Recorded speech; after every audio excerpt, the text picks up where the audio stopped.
Mlalelo khona ekhaya okhuluma ngoDlamini umthandazi. Masingalahle emakhaya.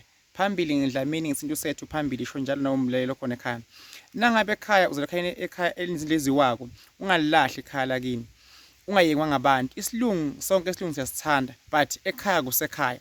Nabantu abasegoli bakudala bafuna umsebenzi abasabiyele emakhaya namhlanje bahlupheka bagula bagwele iphontshini abasindi usathi yini abasafuna ibiyele emakhaya. Ekhaya kusekhaya. Even esihlahla wasijiba impande zaso akabe saba sihle kahle lephezulu because sejibeke ini le impande zakhona. Uma bekonakala ekhaya kini kunakala imvelaphi yakho, ayikho into yakho enhle ezochubeka ihambe kahle iye phambili. Mlalelo khona ekhaya engisho ukuthi ekhaya kusekhaya. Ngikhule kabuhlungu mina indlela engikhulisa ngayo, but ngibona ngathi indlela bebangicinisa ngayo beliduma izulu ngalendlela notshani indlela okudle osuke kukhona makungekho futhi akukho lokho bengikumukela lokho.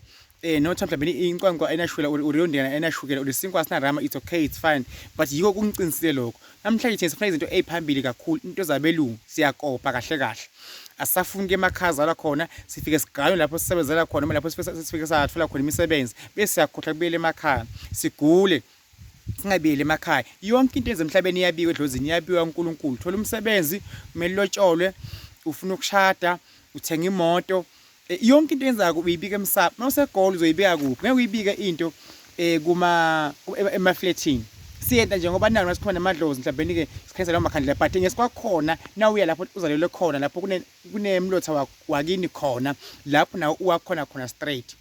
Abantu abaningi baphumela ngani ngoba abalahle amasiko abo. Lelo khona ekhaya manje lotsholo awuthola ingane, uthola imisebenzi, awuphumeleli, wena uhambe wangena endlini zesilungu.